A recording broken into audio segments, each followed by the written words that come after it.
الحمد لله رب العالمين والصلاة والسلام على محمد وعلى آله وصحبه ومن تبعهم بإحسان إلى يوم الدين. أما بعد، عباد الله، أحييكم بتحية أهلا وأزكى من جميع التحيات قائلا: السلام عليكم ورحمة الله وبركاته. Louange à Allah, Seigneur de l'univers, et que la paix et les saluts du Tout-Puissant soient sur notre guide Mohammed, ainsi que sur sa famille et ses compagnons, et tous ceux qui ont accepté sa tradition jusqu'au jour de la résurrection, qu'Allah les travaux nous compte parmi ceux-là, Inch'Allah, Amin, Ya Rabbal Alamin. Ahibati fillah, merci à vous tous d'être là, Inch'Allah. Merci d'être parmi les patients. Allah subhanahu wa ta'ala n'a pas facilité à tout le monde d'être là dans cette mosquée à cette heure précise. Si vous êtes là, certes, Allah a besoin de vous. Si vous êtes là, certes, vous avez l'amour d'Allah subhanahu wa ta'ala dans vos cœurs. C'est pour cela, à cette heure, les autres sont dans leur maison, vous êtes dans la maison d'Allah subhanahu wa ta'ala. Merci à nos imams ici dans la mosquée de Okala qui ont accepté. Alors, quand on vient ici, venez, Inch'Allah, faire des rappels sur tout ce qu'ils ont dit ici avant nous. Et merci aussi à notre cheikh imam Sougouna, Inch'Allah, Ibrahim. Il vient de vous dire que nous sommes, Inch'Allah, à la veille du mois béni de Ramadan. Ramadan, ahibati fillah, c'est un mois, Inch'Allah, qui contient peut-être 29 jours ou 30 jours. Allah subhanahu wa ta'ala n'a pas prescrit sur la communauté de Mohammed sallallahu alayhi wa sallam les mois bénis de Ramadan par hasard ni pour rien. C'est pour un but bien précis. Allah a besoin de nous. Il a honoré Mohammed sallallahu alayhi wa sallam parmi les prophètes. Notre livre et le Coran est parmi le meilleur livre qu'Allah a fait descendre. Et notre communauté est la meilleure communauté qu'Allah subhanahu wa ta'ala a envoyée sur cette terre. Ahibati fillah, al-jannatu haramun ala kulli man lam ya'ti khalfa Muhammad. Le paradis est interdit sur toutes ces personnes qui ne veulent pas venir après Mohammed. C'est Mohammed qui va rentrer dans le paradis avant tous les prophètes. Et la communauté de Mohammed, première communauté qui va rentrer dans le paradis avant les autres. Allah subhanahu wa ta'ala a prescrit alors les mois de Ramadan, les jeunes sur les communautés qui nous ont précédés. Mais le mois de Ramadan, Allah a choisi la communauté de Mohammed pour donner ce mois-là. Les autres prophètes, ils ont gêné. Ils ont fait le jeûne, ils ont fait les sommes, ils ont fait le siam. Mais donner un mois complet comme le mois de Ramadan, Allah a donné ça seulement à la communauté de Mohammed sallallahu alayhi wa sallam. Vous allez regarder dans Sourate Al-Baqarah, verset 183, Allah dit: يا أيها الذين آمنوا كتب عليكم الصيام كما كتب على الذين من قبلكم لعلكم تتقون. Allah subhanahu wa ta'ala dit: oh, vous qui avez cru, il n'a pas dit يا أيها الذين أسلموا بل قال يا أيها الذين آمنوا. لا يوجد في القرآن كامل يا أيها الذين أسلموا. الله سبحانه وتعالى يريد الذين آمنوا بل لا يحتاج إلى المسلم مجرد. Alors, il n'a pas besoin d'un musulman simple, il a besoin d'un musulman croyant. Il y a des étapes. Mais avant d'être croyant, il faut d'abord être musulman. Après, si tu es musulman, tu vas arriver maintenant, deuxième étape, à l'iman. Dans le Coran, Allah s'adresse seulement toujours aux croyants. Ya ayyuhallazina amanu. On ne trouve jamais dans le Coran Ya ayyuhallazina aslamu. Jamais. Alors, il s'adresse à nous en disant: il a prescrit sur nous, il a obligé sur nous de gêner les morts. Il a obligé sur nous de gêner, comme il avait aussi obligé sur les communautés qui nous ont précédés de gêner aussi. Certes, tous ceux qui sont passés avant nous, ils ont gêné. Mais les musulmans, Allah nous a donné le mois de Ramadan, au cours duquel le Coran a été descendu. Et ce n'est pas seulement le Coran.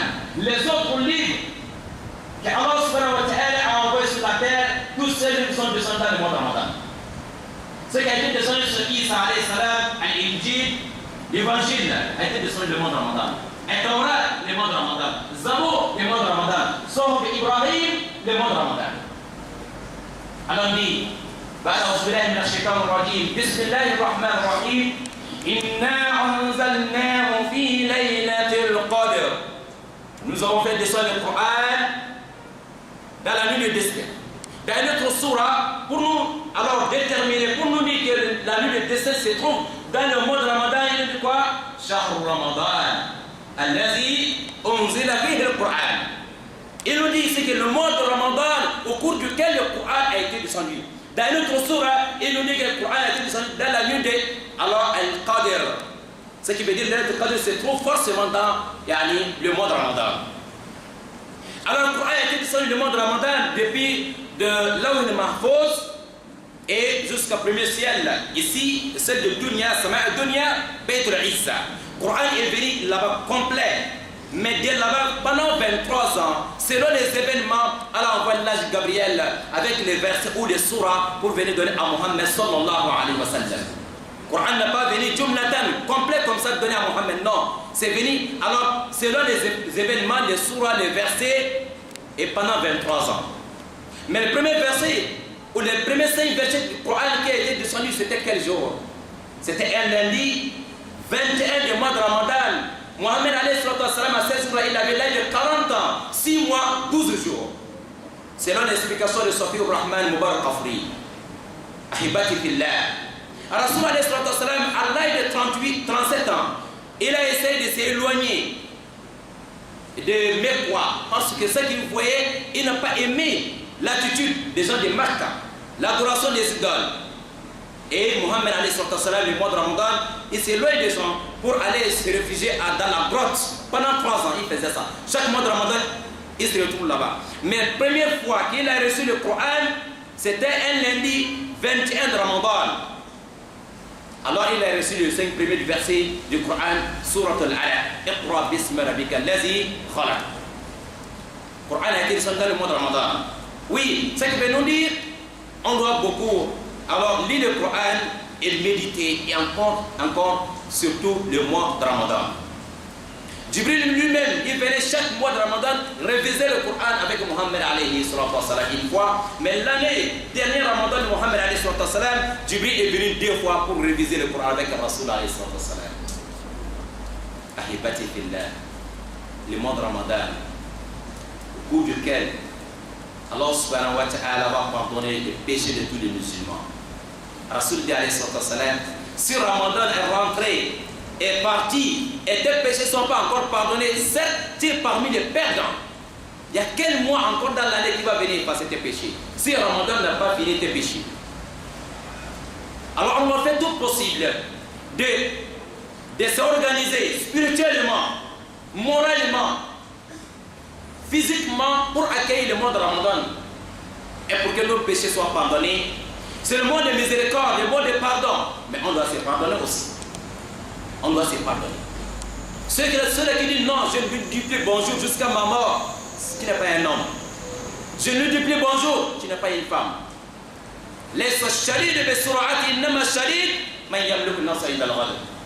L'homme fort, c'est celui-là qui peut maîtriser sa colère, pas celui-là qui peut frapper tout le monde, pas celui qui va dire moi, tu es qui?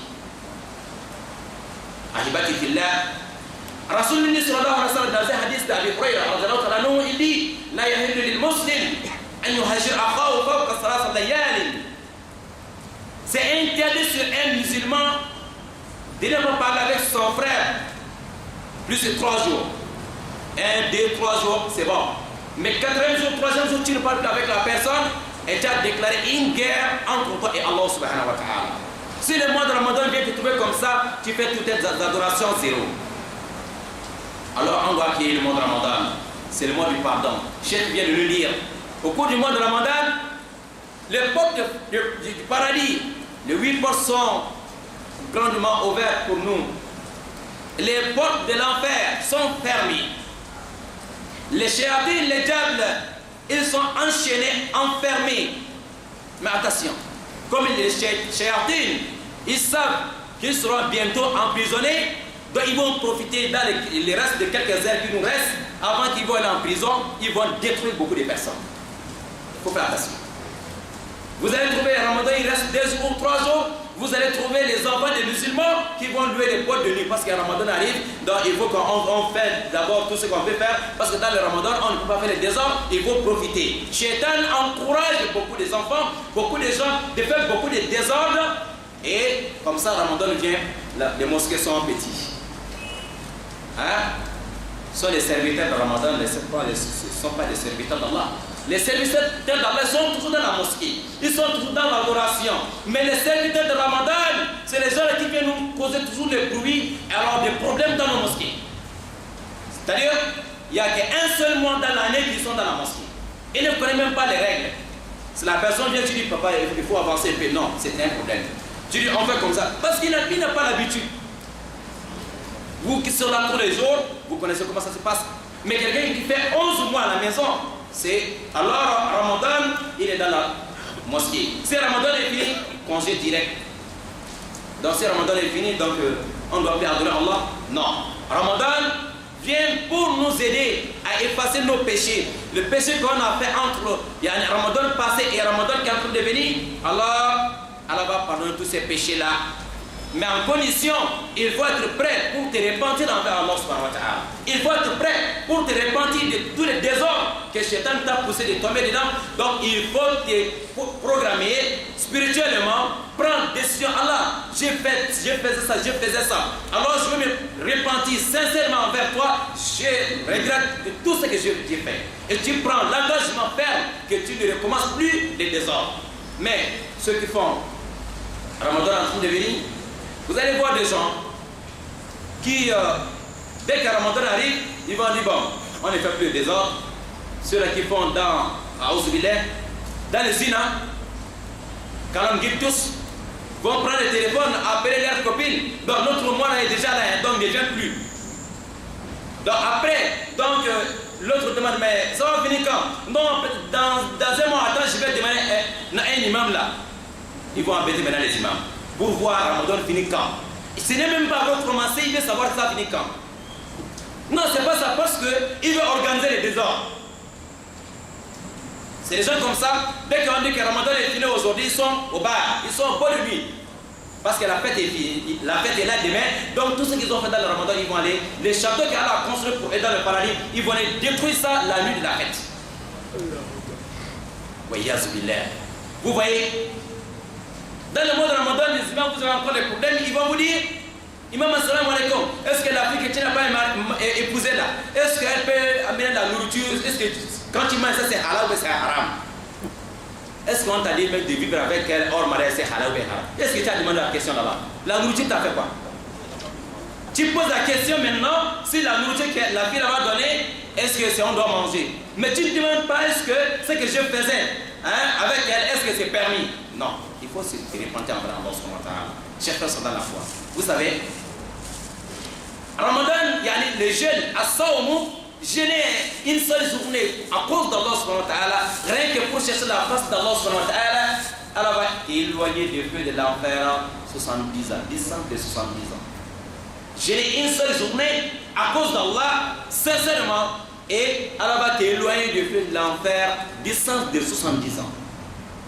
Ce qui veut dire, ni des hommes, ni des prophètes connaissent alors la récompense des jeunes. C'est Allah seul qui connaît. Allah dit, كل عمل ابن آدم له إلا الصوم. Il dit chaque acte, chaque œuvre que un serviteur va faire, des prières, zakat, pèlerinage, tout ça c'est pour toi. Mais Allah dit sauf les jeunes, as-sawm. As-sawm, c'est pour Allah. C'est moi Allah même qui va payer. C'est moi-même qui va donner la récompense d'un jeûneur. Subhanallah. Les anges ne connaissent pas la récompense. Personne, parmi les créatures d'Allah, personne ne connaît la récompense des jeûnes d'une seule journée. Personne. Parce que c'est un secret entre Allah et son serviteur. Tu peux manger avec madame dernier repas. Madame ne peut pas, elle ne peut pas dire que mon mari a jeûné. Elle n'est pas gérée. Parce que monsieur peut manger et puis il sort, il va faire autre chose. Madame aussi, monsieur ne peut pas dire que ma femme a jeûné aujourd'hui. Non, c'est un secret entre le jeûneur et Allah. C'est pour ça qu'Allah dit les créatures ne connaissent pas. Alors, les choses invisibles, c'est moi, Allah, qui connais les secrets là. Donc, c'est moi qui va payer les génères. Vous voyez? Tout ce que tu fais, ce sont les anges qui écrivent. Quand tu fais un bien, quand tu lis un lettre dans le Coran, quand tu vis, tu as 10 récompenses. Si, 10 récompenses. Mais les 10 là aussi, on va multiplier parfois jusqu'à 70. Parfois, de 70, il a un da'af kassira. Multiplier plusieurs fois comme Allah veut. Mais le jeûne, on ne connaît pas. Allahu Akbar. Pour nous montrer que le jeûne, à son, est parmi les plus grandes adorations. On ne doit pas jouer avec ça. Et vous allez encore remarquer la place de jeûne. Le jour de la résurrection, vous savez, après le jugement, si le problème qu'il y a entre toi et Allah, si Allah t'a jugé, ce qui est entre toi et lui, si c'est bon, tu vas traverser le Sirat. Sirat, c'est juste un pont qui traverse l'enfer, quand on nous en préserve. Si les autres, si tu n'as pas beaucoup travaillé, tu tombes dedans. Et ceux-là qui sont bien faits, Allah les a pardonnés, ils vont traverser les ponts, la matation, ce n'est pas fini. Il y a un autre barrage, dernier barrage après Sirat. Beaucoup de gens ils vont traverser Sirat, mais ils vont encore retourner dans le feu de l'enfer. Ah oui. Il y a des gens qui vont traverser Sirat, mais encore ils vont retourner. Et c'est ça le plus grand problème. Tu as déjà traversé l'enfer, on te fait retourner encore. Avant de te faire retourner, tu as déjà vu l'enfer, ta place. Tu as déjà vu ta place dans le paradis. Tu as déjà vu les châteaux qu'on a construits pour toi, tu dis, monsieur, désolé. Tu as déjà vu. C'est là la personne, Allah. Même si tu devais m'envoyer dans l'enfer, il ne fallait pas me montrer d'abord le paradis. Oui, Alhamdulillah. Et ça, c'est très dangereux. Vous savez pourquoi? Rasoul disait sallallahu alayhi wa sallam un jour, Tadrouna man huwa al-muflis. Est-ce que vous connaissez celui-là qu'on appelle la main vide, celui-là le plus pauvre? Le Sahaba dit non, on connaît, le plus pauvre parmi nous, c'est celui-là qui n'a pas 5 francs, il n'a pas l'argent, il n'a pas. Rasoul dit non. Al-Muflis, c'est celui-là, le plus pauvre, c'est celui-là qui va venir au jour du jugement dernier. Il a mené la prière, il a mené le pèlerinage, tous les biens qu'il a fait, les récompenses sont là. Il doit rentrer dans le paradis. Un pied, il va avancer, quelqu'un vient derrière. Allah, il me doit. Quelqu'un vient, Allah, il m'avait emprisonné parce qu'il avait les moyens. Allah, il avait des moyens contre moi sur le mensonge. Allah, c'est celui-là qui a gaspillé mon nom dans le quartier. J'étais obligé d'abandonner le quartier. Pourtant, c'était faux. Allah, c'est celui-là qui a détruit mon mariage. Allah, c'est celui-là qui a fait ça. On va enlever ça. Quelqu'un vient se plaindre. On prend ça. On va... Mais tu vas payer la personne. Mais tu n'as même pas le boubou là-bas ni l'argent. C'était bien. On coupe, on lui donne. Lui, il part. On donne. Quelqu'un vient te dire, Allah, il m'avait insulté. Laisse le muslim bit-ta'ani wala al-la'an wala al-fahish wala al-bazi. Hadith sahih rawahu Imam Muslim. Un musulman n'est pas celui qui connaît maudit les gens tous les jours. Ou bien qui insulte tout le monde. Ou qui a la bouche qui blesse tout le monde. Al-Musliman salam al-Musliman bilisani wa bilyadi. Un musulman, c'est celui-là qui ne blesse pas les gens avec sa main ni avec sa langue. Mais si ta langue, ta main a blessé beaucoup de gens, après Surat, on va prendre tout ça là, on va donner aux gens, Finalement, la personne reste avec la main vide. Il n'a plus de bien. Quelqu'un vient dire, Allah, c'est pas fini. Il m'avait aussi fait du mal. Il n'a plus de récompense pour payer les gens. Maintenant, on prend le mal des gens, on va renverser maintenant sur lui. La personne va retourner maintenant dans l'enfer, quand on s'en préserve. Mais, regardez, je vais vous dire quelque chose, chers frères dans la foi. Mais si on doit toucher la récompense de jeûne à son, Allah intervient. Attaque. On prend tout. Pèlerinage, on prend tout. Mais dès qu'on a fini toutes les récompenses, on veut toucher maintenant la récompense de jeûne, Allah intervient sur place. Il dit non. Si c'est ça, moi-même je vais rembourser ça à sa place. Attaque. Parce que le jeûne c'est pour moi, c'est pas pour lui. La prière c'était pour lui. Pèlerinage c'était pour lui. Vous prenez tout ça là. Mais le jeûne c'est pour moi. Moi je suis jaloux. Je ne le donne pas pour moi. Moi-même je vais prendre garantie. Je vais payer les restes. Maintenant la personne, il n'avait plus de récompense seulement le jeûne. Allah intervient. Il va rentrer dans le paradis avec la récompense de jeûne. Vous voyez? Est-ce qu'on doit jouer avec cette affaire-là?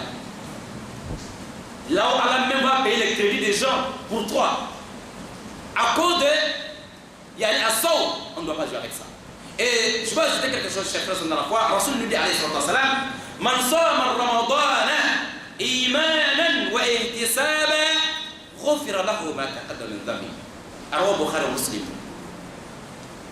Hadith Abi Huraïra, il nous dit ici que Rasoul a dit, alayhi salam, quiconque jeûne le mois de Ramadan avec la foi, avec l'iman, la sincérité et en cherchant la récompense, tous ces péchés seront pardonnés. Jeûner Ramadan avec l'iman, la foi, en cherchant aussi la récompense, parce que il y a toutes ces récompenses dans le Ramadan, c'est Allah même qui va me payer. Non, machallah, je ne dois pas jouer avec ça. Quand tu vois haram, non, je ne dois pas diminuer la récompense, parce que c'est Allah même qui va me payer. N'est-ce pas? Si tu arrives quelque part, tu peux manger seul. Mais non, je ne fais pas parce que Allah me voit, j'ai besoin de la récompense, c'est Allah même qui va me payer. Et tu laisses tout ça là, pourtant tu avais la possibilité de manger, de boire, de faire tout. Tu étais seul, Allah était déjà, mais tu as laissé tout à cause d'Allah. Allah dit, tu as laissé ta nourriture, tu as laissé les boissons, tu as laissé le haram à cause de moi, donc moi-même je vais être reconnaissant envers toi. C'est moi-même qui va te payer. Mais lorsque Rasoul nous dit imanan, man sama Ramadana, imanan wa ihtisaban. Il y a des conditions ici qui veut dire. Il faut gêner avec la foi. Il ne faut pas gêner. Si je ne gêne pas les voisins, vont dire, mais Allah dit aussi, il ne gêne pas. Si ça coûte de ça, c'est zéro. Il n'y a pas d'aliment dedans. Rasoul a mis deux conditions ici. Imanan wa ihtisaba. S'il y a les deux là, que tu as la foi, oui, Allah qui m'a créé. C'est Allah qui m'a obligé de jeûner le mois de Ramadan. C'est dans le Coran, dans le Sourate Al-Baqarah. Et alors je dois jeûner parce que c'est Allah qui m'a dit de faire. Avec cette croyance, tu jeûnes. Deuxième chose, et tu cherches aussi la récompense. Il ne faut pas que tu jeûnes. Mais en tout cas, là, toutes les récompenses qu'ils ont en train de dire, moi je vais jeûner comme ça, mais je ne crois pas à tout ce qu'ils ont dit parce que c'est trop.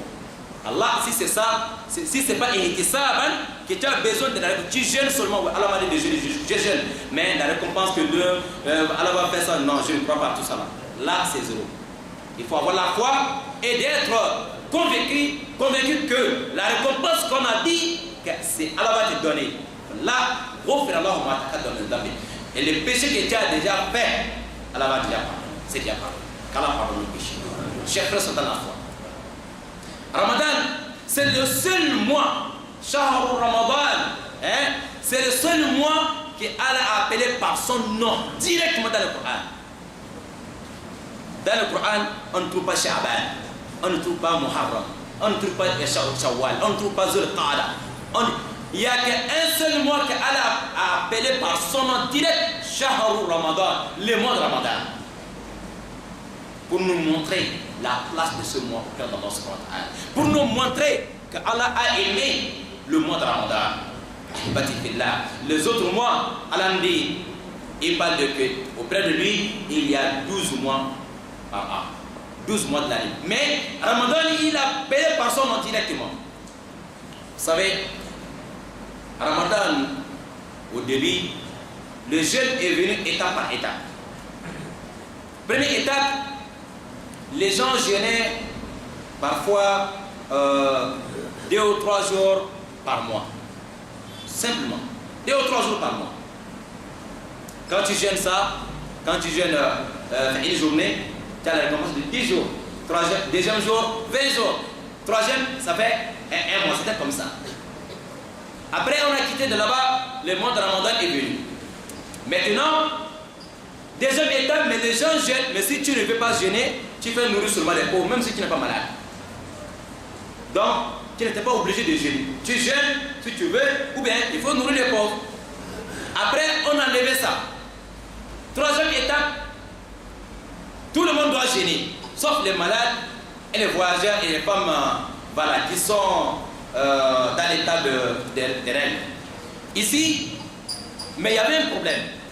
Parce que de lever le soleil jusqu'à coucher du soleil, il faut jeûner. Mais lorsqu'on a fini de rompre le jeûne, l'après le Maghrib est fini, l'après le Isha est fini, on commence encore le jeûne. À partir de l'après le Isha, toute la nuit, nous sommes en jeûne. Jusqu'à lendemain à 18h. C'est-à-dire 23 heures de jeûne. 23 heures, c'était comme ça. Il y avait que seulement entre Maghreb et Isha, on mange, on boit, tout ce que tu veux faire, il faut profiter. Si la prière d'Isha est terminée, les jeunes commencent encore. Toute la nuit, tu ne peux plus boire. Tu ne peux plus regarder madame. Eh mais, c'était compliqué. Compliqué parce que il y a eu des gens qui n'ont pas supporté la nuit. Il y avait des forgerons qui ne sont pas forts comme le peuple. La nuit, ils ont essayé de tricher. Si tout le monde rentre, ils regardent madame, ils disent, ah, toute la nuit comme ça. Non, c'est pas facile. Hein? Il y a d'autres qui ont tombé le son, voilà, ils ont fait des choses à côté. Mais Allah voyait tout. Allah, les gens là, ils pensent que je ne les vois pas. Hein? Et il y a eu un autre problème. Un monsieur, il a jeûné. Il quitte le champ, il arrive à la maison. Madame n'avait pas encore fini de préparer le repas à l'iftar. Monsieur, il était fatigué, il dit bon, je vais me reposer un peu. Quand il est parti se reposer, l'heure d'après le Maghreb et Isha est dépassé, lui il est encore là-bas, en train de dormir. Ce qui veut dire, c'était comment? Si l'heure de rupture est dépassée, tu es en train de dormir, Isha est passé, donc tu es obligé de continuer jusqu'à lendemain. Ah oui, c'était comme ça. Vous voyez, il y a des sahabas qui ont jeûné comme ça. Allah. Ça, c'est les étapes de jeûne. Alors, lendemain, le monsieur, il travaille vers 11h, 10h, mais il est tombé. Parce qu'il va faire maintenant à peu près 24 heures, ou je ne sais pas, 48 heures, il ne mange pas. Donc quand il est tombé, les gens sont venus voir le prophète Mohammed alayhi sallam. C'est là, Allah subhanahu wa ta'ala a maintenant facilité les choses. Il dit bon, d'ailleurs avant ça même, je savais qu'il y avait des gens parmi vous qui passaient à côté des femmes la nuit. Ouais, je connaissais, mais j'ai déjà pardonné. Maintenant, le jeûne maintenant c'est maintenant 12 heures de temps. Peut-être chez nous ici en Afrique. Hein. Parce qu'en France, à l'air, l'après le Maghreb, c'est à 21 heures. Même en Russie. Ah, même en Russie. Voilà. Russie, c'est plus. Exactement. Afrique ici, on peut dire encore alhamdulillah. Parce que ceux qui sont en Europe, là, il y a beaucoup qui prennent l'avion pour venir faire Ramadan chez nous ici. Parce que l'après le Maghreb, c'est à 21 heures. Parfois, avant qu'on arrive de 15, c'est déjà vers 22, c'est l'après le Maghreb. Donc, et ici, peut-être on a souvent voilà, à peu près 12 heures de temps. Alors, on a la facilité de lever le soleil, coucher le soleil. Toute la nuit maintenant, faire tout ce que tu veux faire. Donc, Allah nous a facilité les choses. Donc, pour nous montrer encore les mérites et l'importance de jeûne, Rasul sallallahu alayhi wa sallam, il nous a montré un autre cadeau. Vous voyez, tout ce monde-là, tous ces people qui sont dans la mosquée tout à l'heure, si c'est 80 personnes ou c'est 100, une seule personne peut avoir la récompense de toutes ces personnes-là. En faisant quoi? Toi, tu as jeûné. Tu ne connais pas la récompense qu'Allah va te donner. Mais tu trouves quelque chose hein, pour donner à tout ce monde-là, pour rompre le jeûne, tu gagnes la récompense de tout ce monde-là. À ta paix. Tu gagnes la récompense de 100 personnes. Pourtant, la récompense d'une seule personne, c'est Allah seul qui connaît. Mais c'est pour ça que il était généreux, d'une nature. Mais encore dans le mois de Ramadan, il donnait encore plus.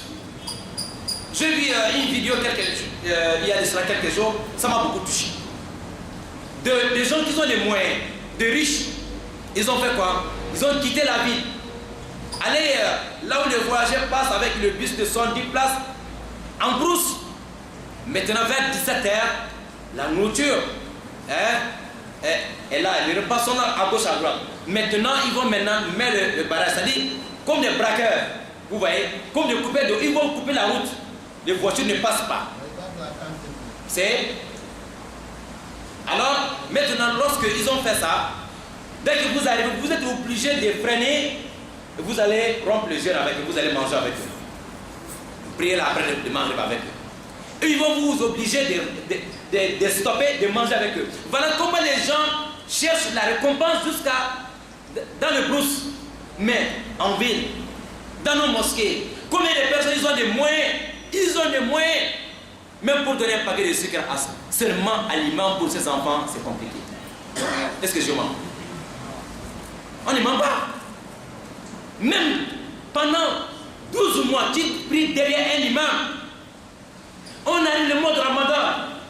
même pas le courage de donner même un paquet de sucre à l'imam pour ses enfants à la maison. Est-ce que tu peux encore donner à quelqu'un? Il y a un problème. Pourtant, Rasoul nous dit sallallahu alayhi wa sallam, et quand tu donnes quelque chose à quelqu'un pour remplir son jeûne, et tu gagnes le même récompense que la personne a gagné. Même si tu ne fais pas ça pour lui là, fais pour toi-même. N'est-ce pas? Ne fais pas pour lui, parce que c'est pour toi. La récompense, là, on va écrire ça dans ton cahier. C'est pas dans le cahier de celui-là qui est en train de gagner. Tu lui donnes, il mange, mais c'est toi qui vas encaisser. Car nous facilite, Inch'Allah. Et vérifiez aussi nos enfants. Il y a des gens qui... les enfants sont déjà majeurs, mais ils vont empêcher les enfants de gérer le mois complet. Ils vont dire, quand tu gênes tout, donc tu seras obligé de gêner tout le mois et y aller le mois prochain. Donc ils vont empêcher les enfants, si l'enfant arrive à gérer même 25 jours, ils vont dire, c'est bon déjà, il ne faut plus continuer. Alors, ça c'est un problème. La personne arrive à l'âge de 20 ans, 30 ans, c'est là qu'il comprend maintenant que non, il était dans les erreurs, il a fait 5 ans, il n'a pas complété Ramadan. On pose des questions. Les savants disent quoi? Même si la personne avait laissé 8 ans comme ça, il est obligé de rembourser tout. Il y a des parents qui vont pousser les enfants, alors à ne pas faire le jeûne de mois de Ramadan complet. Il y a des jeunes garçons qui ne jeûnent pas, sauf lorsqu'ils vont épouser une femme, ils vont commencer maintenant à jeûner. Il y a des filles, alors ils vont commencer à jeûner normalement lorsqu'elles partent au mariage. Pourtant, leur papa et leur maman sont où? Alors, si nous dit de commencer à entraîner les enfants à faire la prière depuis l'âge de 7 ans. Lorsqu'on ne parle de la prière, il a besoin de tout ce qu'il faut dans l'islam. Le mois de Ramadan, il faut encourager les enfants, il faut les encourager. Oui, mais c'est toi qui gagnes la récompense. Si l'enfant n'a pas encore l'âge de l'adoration, ce sont les parents qui gagnent la récompense. Ça, c'est encore un autre bonus à part. Mais si l'enfant arrive dans l'adoration, surtout les filles, la fille peut arriver à l'âge de 9 ans. Depuis l'âge de 9 ans. Dès que l'enfant est déjà majeur, certainement, dans l'islam, alors cet enfant et son père, ils ont le même âge dans l'islam. Ton enfant qui a 13 ans, le garçon est déjà majeur, ou bien à 15 ans, il est déjà majeur. Toi, papa qui a 80 ou 70 ans, vous avez le même âge dans l'adoration. Ce qui veut dire, c'est qu'obligatoire sur le papa et obligatoire maintenant sur l'enfant. Il ne faut pas dire que ce soit un enfant de 15 ans. Donc, c'est quelque chose qu'on doit faire très attention. Et vérifier aussi nos femmes. Nous avons des femmes parfois qui refusent de payer les dettes. Elles ont laissé 5 jours, les 6 mois, et il y a les 6 jours, mais un autre Ramadan arrive. Monsieur ne pose pas la question, est-ce que tu as payé tes dettes? Mais madame aussi, elle ne gêne pas. Ils vont rester comme ça. Pourtant, une dette d'Allah, la prière, la femme, elle ne paye pas. Si ça coûte des règles ou sans accouchement, elle ne paye pas la prière. Mais les jeunes, obligatoirement, elle doit payer. Mais c'est aux hommes aussi de vérifier ça avec les femmes. Il y a beaucoup de femmes, chaque année, ils ont 5 jours, elles ne remboursent pas. Ça, c'est aussi un problème. Si on parle parce que chaque fois, on nous appelle pour ce genre de questions.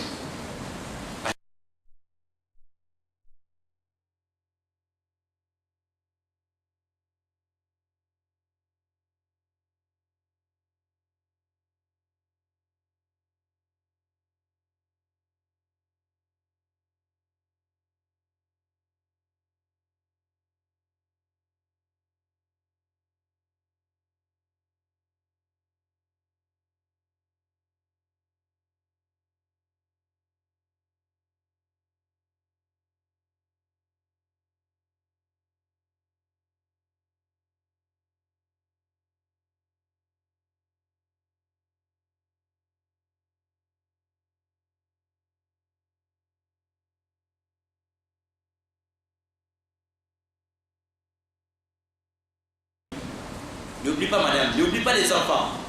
Il ne faut pas oublier. On demande les travaux de nous faciliter, Inch'Allah. Et ça va être trop long avec vous, Inch'Allah. Je pense que, nous allons essayer de fermer la page ici. Normalement, l'imam a déjà fait le jam'o, on ne doit pas trop durer. Mais à cause de la pluie, peut-être, on n'a pas besoin de faire 2 heures ou 3 heures de temps à parler, mais seulement on a besoin de quelques mots qu'on peut, Inch'Allah, bien garder et travailler avec. qui peut être aussi preuve pour nous guider dans le paradis, mais pas aussi preuve contre nous. On a entendu, on a désobéi. Et ça doit être Samina wa Ata'na. On a compris et on va obéir. Si Allah dit de faire quelque chose, même si tu ne connais pas pourquoi, fais seulement parce qu'Allah a dit de faire. Les Sahaba, il était comme ça. Si Rasoul dit de faire quelque chose, les Sahaba, même s'ils ne connaissent pas pourquoi, ils sont là, ils vont faire. Mais aujourd'hui, notre époque aujourd'hui, quand tu dis que ça c'est haram, pourquoi haram? Tu dis, Allah a dit de faire ça, pourquoi on doit faire? On a beaucoup de pourquoi. Laissons ça. Un jour, pour t'aller sur ta salle, il est en train de faire la prière devant les Sahaba, avec les chaussures. Les Sahaba en train de prier, aussi dans la mosquée de Médine, avec les chaussures. Mais pourquoi on ne rentre pas dans les chaussures, avec les chaussures dans nos mosquées? Parce que tellement que nos mosquées sont bien ornées, n'est-ce pas? Bien décorées. Donc quand même, tu vas sur la mosquée.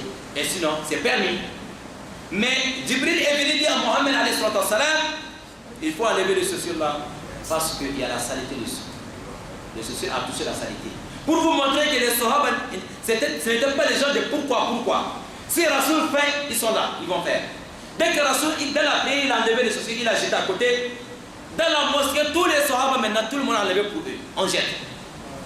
À takbir. Est-ce qu'ils savaient pourquoi? Non. Parce que Rasoul a fait, on doit faire. Laquelle a confié Rasoul, Rasoul, c'est notre beau modèle à suivre. Donc, dès que la prière est Rasoul dit, mais pourquoi vous avez aussi agité pour vous? Ils ont dit non, Rasoul, c'est notre beau modèle à suivre. Si tu fais, nous, on va faire. Il dit non, pour vous, il n'y avait pas de problème, mais pour moi, il y avait la saleté. C'est pour nous seulement. Si Rasoul dit de faire, on doit être là. Si Allah dit de faire, on doit être là. Ok? Donc l'islam est basé sur les deux choses. Ce que Allah a dit, ce que Rasoul dit, on s'arrête là. Et le reste, tout ce qui va nous amener, la chère frère de la foi, il faut faire très attention. Ce sont les ténébrés qui veulent amener les gens dans la forêt. Les gens qui ne voient pas, un aveugle, il peut t'aider, il n'est pas te guider. Quelqu'un qui ne voit pas, tu lui dis, bon, il faut m'aider à traverser la route. La voiture va vous écraser tous. Les gens qui vous amènent dans les l'égarement, dans les bid'a, dans les shirkiyat. Wallahi, pour terminer, Akhil Karim, il y a une vidéo qu'on vient de recevoir il y a de cela quelques temps. On a fait 2h30 minutes pour répondre à la question sur Facebook. Et un ténébré qui dit aux gens, parce que pourquoi je dis ça, Ramadan est en train de venir, il va vous dire, premier jour de Ramadan, il y a le nawafil, c'est 4 rak'ah. Surat al-Fatiha, après Fatiha, Kul Huwa Allah 11 fois. Après ça, ils ont donné Surah 13 fois. Deuxième jour, ils vont vous donner la liste. C'est faux, archi-faux, ce n'est pas du tout basé. On ne connaît pas ça dans la Sunna de Rasul alayhi salam.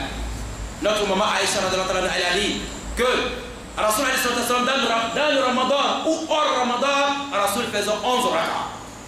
Hadith Abdullah ibn Abbas, lui il ajoute parfois que Rasul faisait 13 rak'ah. C'est pour ça qu'il y a des mosquées qui font 11, d'autres qui font 13 rak'ah, des nawafil, des tarawih, tout c'est bon. Après ça, pour vous dire, aujourd'hui c'est 4 rak'ah, 5e jour, 5 rak'ah, et c'est faux.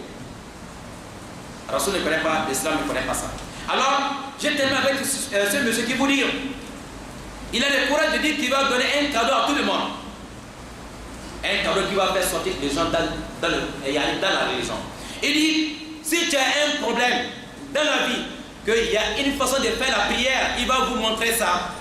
Wallahi, qu'Allah pardonne. Et c'est pour vous dire, ces appareils aujourd'hui, c'est pour nous aider à comprendre la religion, mais on doit faire très attention. Il ne faut pas écouter tout ce qu'on dit sur les réseaux sociaux. S'il y a des doutes, alors on dit quoi? S'il y a des doutes, ne fais pas. Ou demandez à un connaisseur que tu sais que lui là, il peut dire la vérité.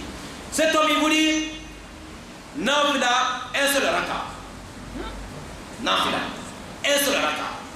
Cet homme, et je dis son nom sur les réseaux sociaux plusieurs fois, ses amis, ses élèves de côté de New York, qui m'ont appelé pour me menacer, ils disent, on n'a pas peur, les Moussa Abou Umayr, les Ja'far Tayyar, on les a coupé les bras, à cause d'Allah subhanahu wa ta'ala.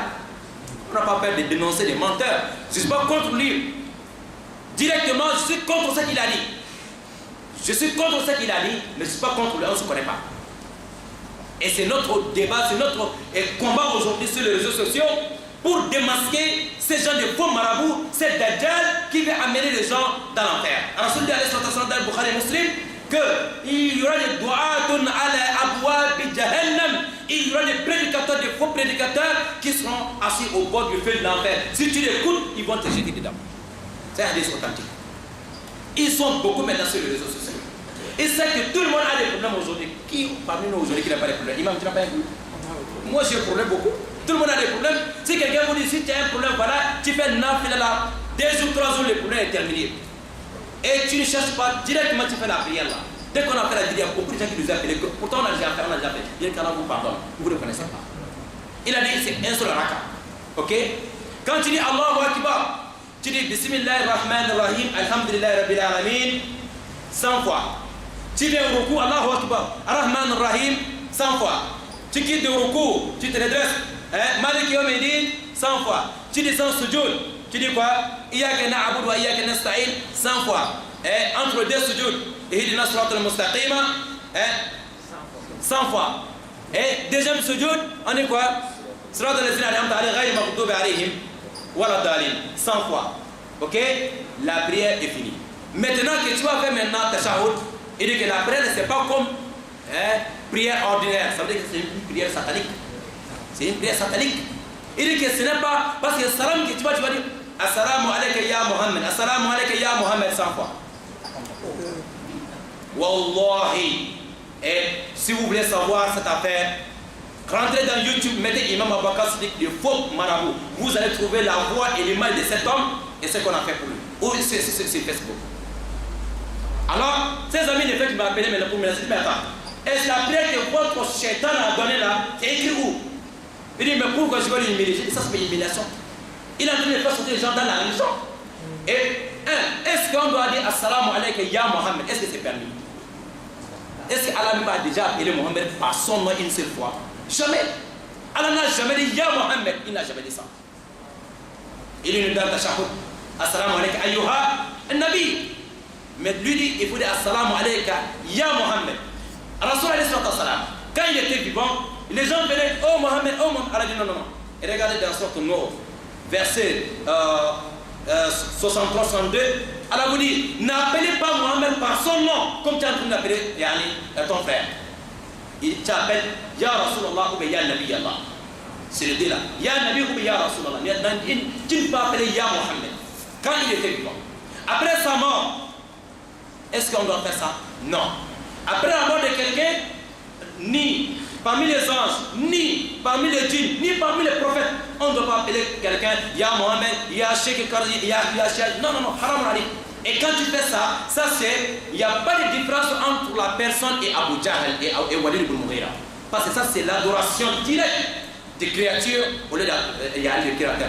Parce qu'il a dit, après, il dit Assalamu alayka ya Mohammed, le zikr que tu vas faire, c'est 180, 100 quelque chose comme ça, voilà. Mais il dit, tu fais d'abord 8, tu dis, Ya Allah, Ya Mohammed. Voilà le zikr que tu dois faire. Tu dis, Ya Allah, Ya Mohammed, 8 fois. Tu as tous les problèmes, maintenant tu vas dire Allah. Après tu dis encore, Ya Allah, Ya Mohammed, 80 ou 50 fois. Après tu fais encore 100 fois. Il dit, dans 2 jours, ton problème est réglé. Voilà, ce sont les Dajjal. Faisons attention, restons. Alors avec ce qu'elle a dit et ce que Mohammed a dit, alayhi salam. Le mois de Ramadan est déjà propre. C'est quelques jours, c'est quelques heures. Comme les Sahaba faisaient, ils demandaient à Allah toujours de leur donner longue vie pour accueillir Ramadan. Qu'Allah donne aussi longue vie, Inch'Allah, pour accueillir le mois de Ramadan, Inch'Allah. Nous allons fermer la page ici. Wa hadha wa salamu alaykum wa rahmatullahi wa barakatuh. Cheikh wa pour nous.